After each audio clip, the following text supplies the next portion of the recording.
Welcome, everybody, to Value Investor Podcast. My name is Beko, and my co host, Hari, coming to you live Howdy. September 22nd, 7:25 a.m. Eastern. Today, we're going to talk about a couple different topics, one of which is Federal Reserve and the interest rate kind of macro environment and what's happening with Bank of Japan. That's one thing. Another thing we want to talk about is the company Darden Restaurant. This is a parent company of Olive Garden, Longhorn Steakhouse, and some other brand names. Capital Grill. People that live in the United States probably know these brands. So we're going to talk about this company. They reported their earnings this morning, so we'll talk about that in the context of the inflation and what's happening to the restaurant business. I mean, this is a huge business, $16 billion market cap. So they have a pretty good understanding of what's happening with consumer. All right, so let's get started.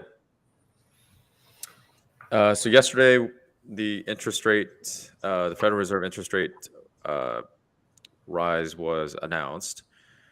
What's your take, Ari?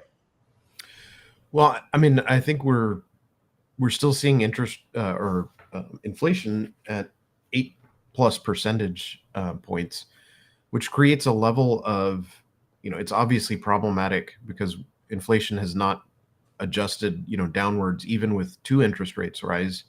So now a third one coming through, that's a total of 2.25, basis points, or 2.25% change that they've added to this. So I think it's a kind of, the Fed hasn't taken this seriously, right? I mean, the initial reaction was, this is not going to lead to inflation. This is going to be mild.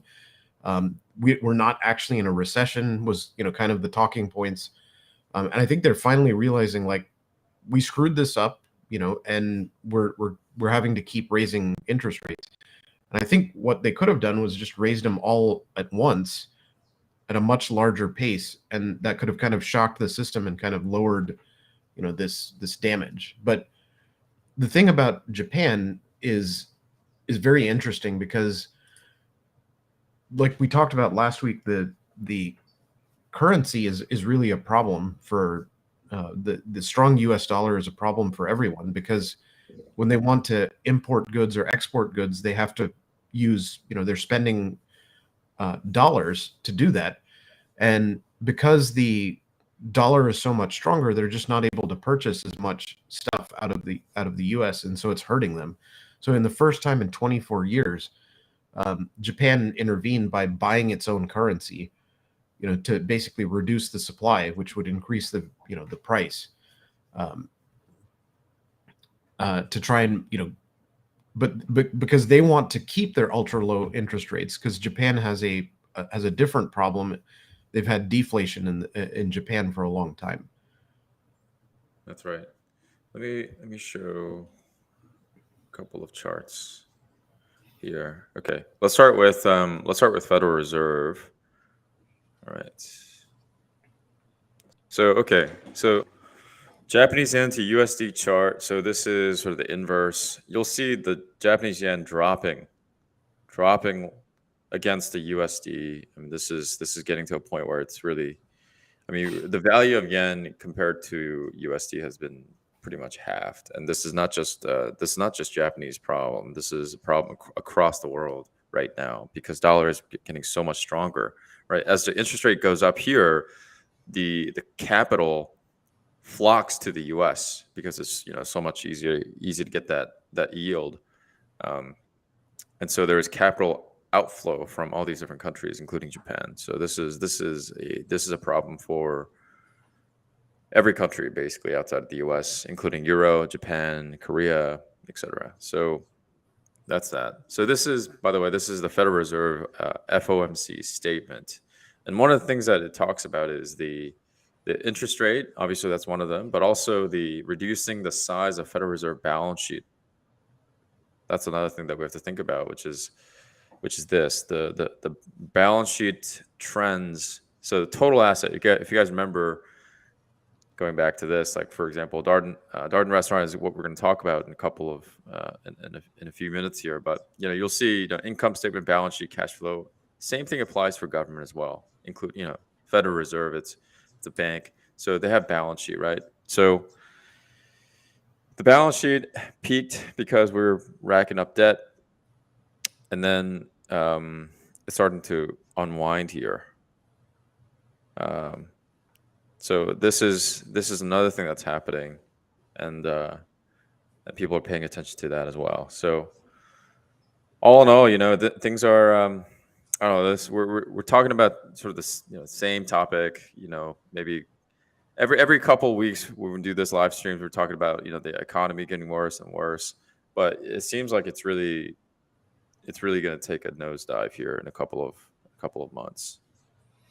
Yeah, and I think the real thing that we're seeing here, and the reason we keep talking about this topic, is value investing is always about an individual company and how it responds to these shocks or these changes or what have you. But as an investor, it helps to understand that these things are coming so that you can also parse out what your next step is going to be, right? And I think, like, is now a good time to buy stocks? The real question is, are you finding a bargain in the market, right? Like, whenever you evaluate a company, are you finding something that's actually cheap? And when you change the interest rate, that actually changes the value of the stock that you're purchasing, right? And so that's kind of important to understand, that because as the interest rates rise, the value of a stock actually decreases.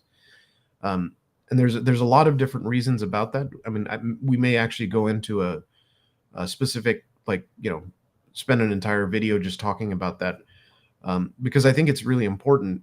So, but the reality is that when all of these macroeconomic changes are actually affecting the value of your portfolio, right? As you're seeing, stocks have cratered in the last, several, 6 to 9 months. And it's only going to get worse, I think, because I don't think we're done with inflation, right? I think interest rates are going to continue to have to go up in order for all of this to continue to work. So, yeah. I think,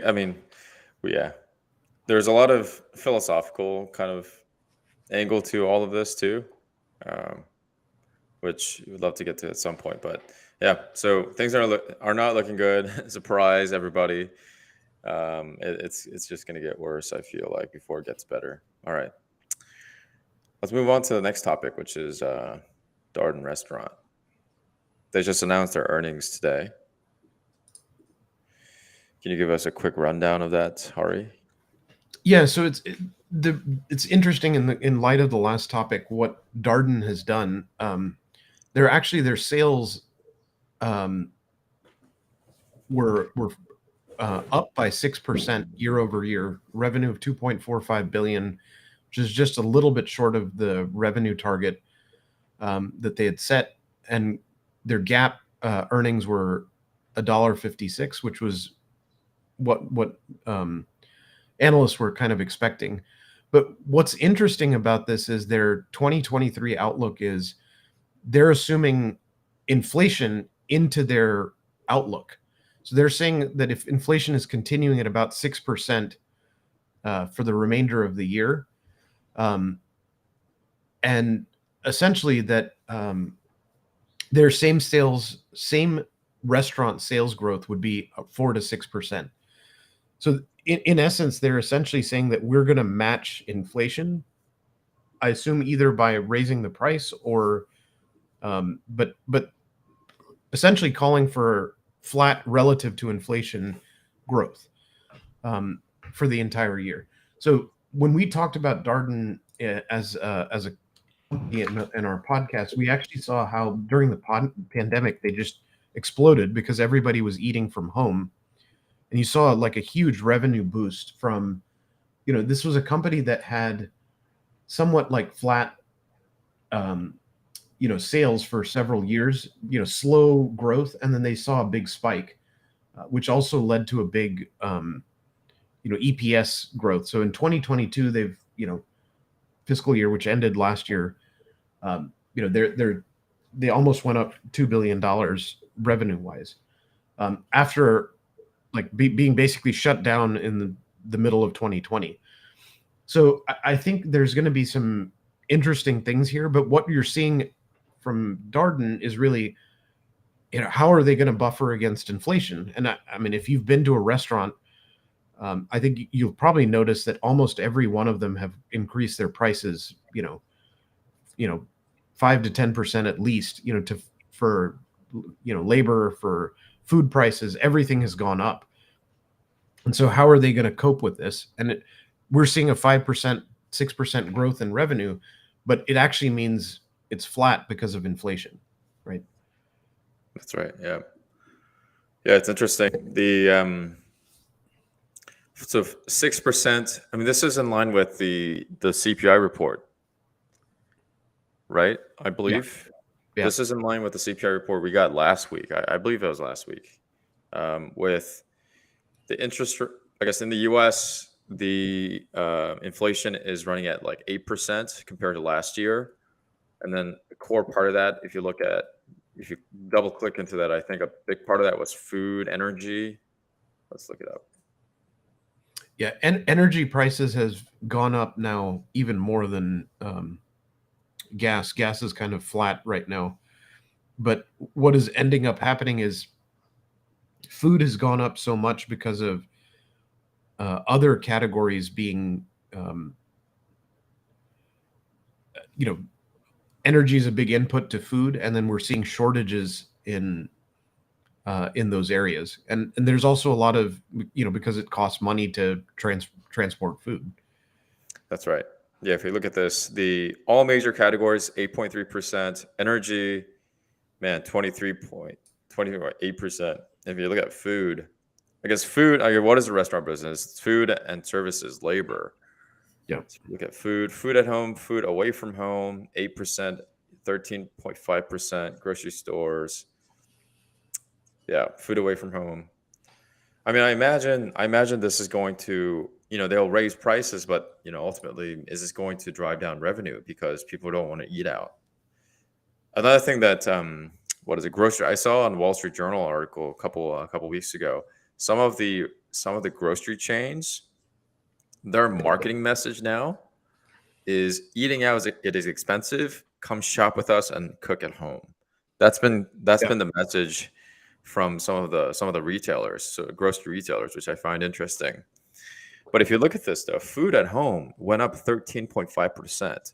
Food away from home 8%. So maybe it evens out. I'm not sure. Well, But I think, people, obviously food away from home is more expensive. So I think you're going to see some demand increase for food at home, right, at the grocery store. And, food away from home, restaurants and things like that are going to be too expensive for a lot of people. I mean, I'd love to hear from people in the comments, like, how in the last 6 months has your behavior changed, relative to, spending, right? Like my house, we're not going out to eat nearly as much because, the price of everything has gone up. And, a meal for a family of four, used to be around 40, dollars, depending on where you're going. Now it's like 60, right? So, and these are restaurants I've been to for like 10 years. So, I'd love to hear how people are impacted by this, how they're changing their behavior, because it's always good, information to see where people are spending, right? definitely. Cool. All right. So restaurant, anything else that we'd like to talk about here? Yeah, I think the only thing I'd like to, just say about this is every company is going to be kind of affected differently, right? Like Darden in, restaurants are kind of a luxury item, and for a lot of people, right? It's not a, so the impact on inflation, and they seem to be weathering it very well. Um, I believe is much higher for a company that's a restaurant, whereas a staple good like what Walmart sells, like the grocery stores, Kroger, things like that, it would be, it's a potentially interesting place to go look at as an investment, right? Because people are going to shift their behavior back towards grocery stores, Is there a potential purchase, to be made there? Um, you know, so it's really important, I think, to start evaluating, your thesis and then applying it to, by researching stocks to see how it'll impact it. So Yeah. Yeah. One of the big mistakes that I made, investor, is sort of ignoring the macro stuff early when I was starting out. I think that's. I mean, I think in theory that's right, but we live in a macro world, and a lot of especially in the current state of affairs with interest rate dictating a lot of things, I think it's important to pay attention to it, um, and inflation and all these other things. All right. Um, that is it for us. It's a short episode. I hope you guys found it valuable. If you'd like to follow us on Twitter, subscribe to our YouTube channel. It helps us a lot. And if you guys want to have access to our checklist, Value Investor Checklist, check out our website, valueinvestor.org. You'll be able to get it there. Or email us, info@valueinvestor.org. All right. Anything else, Ari? no, I think, we'd love for you to, interact with us and get onto our communication, with us, or communicate with us. So please, please like, comment, and subscribe on all of our media channels, YouTube and the podcast as well. And that'll really help us, grow this podcast. So thanks. Cool. Bye, guys.